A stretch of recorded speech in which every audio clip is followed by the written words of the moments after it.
Getting things done, nation. Listen, we're just a few days away from the full unveiling of the Meta Quest 3 that we personally believe will usher in the next generation of VR standalone headsets. So what software flex, cool tech, and new specs can be in store? Well, let's dig up as much as we can to find out before. Yo, it's your boy JDun, and welcome back to Getting Things Done, where we motivate you to get things done through faith and relevant technology. Listen, today we're talking all about the Quest 3. All roads lead to Quest 3. We're literally just days away from the full unveiling, and I wanted to talk about all the little things that we haven't even talked about on the channel as of yet. So I broke this down into 3 areas that we're going to talk about and explore today. That's specs, add-on tech, and software flex. Let's get into the first one.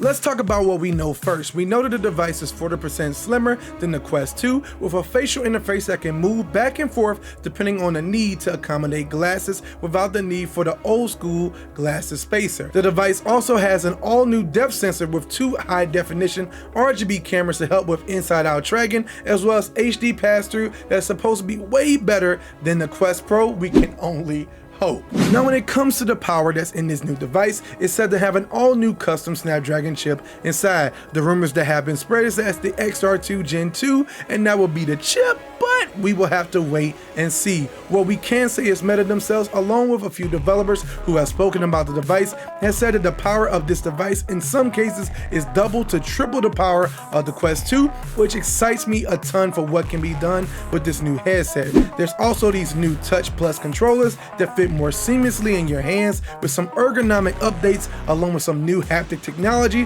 that will feel great in the hand. I didn't want to go into too much specs of the screen because we really can't say for sure yet. There was a few leaks, but what we can for sure say is that because of the pancake lenses in the new Quest 3, the visuals will be sharper and clearer, and if there's an upgrade in resolution, it will be even better.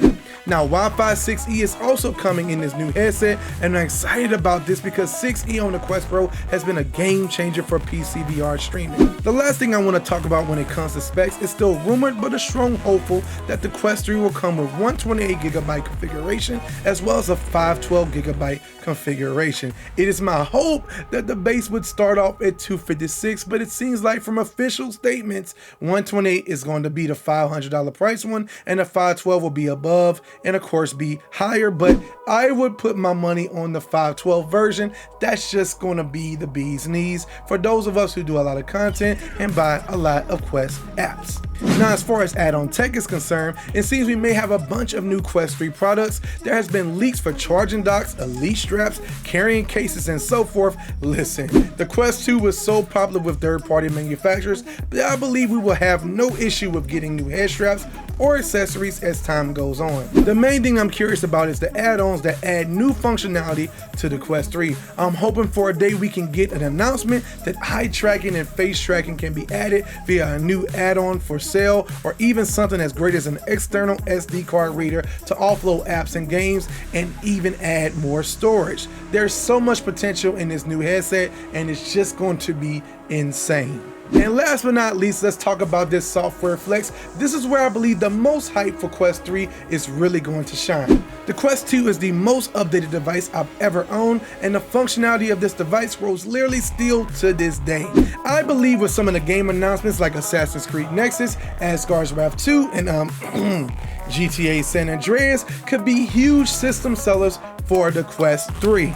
The last thing I want to speak on is absolutely mixed reality. Listen, the biggest change from Quest 2 to Quest 3 is that Meta is going to be pushing extremely hard into the mixed reality realm. We personally believe that the Quest 3 is going to be one of the most accessible mixed reality devices that you can buy today, with good pass-through, with a depth sensor, with great hand tracking, and a great software stack that's going to allow for some incredible and magical experiences with this device. We are hoping wholeheartedly when the Quest 3 is fully unveiled that there's a slew of incredible applications that's going to show off the true power of what this thing can do, and we cannot wait to get our hands on one. I'm so excited. It's finally here. We're finally about to see the Quest 3. It's been so freaking long with the Quest 2, y'all. So like me and Joy, we cannot hold our excitement. So keep your eyes peeled for all the Meta Quest 3 announcements that's gonna be coming over the next few days, as well as any other craziness that's gonna come out of Meta Connect. You know what else is kind of crazy? You know what else you should be keeping your eyes peeled on?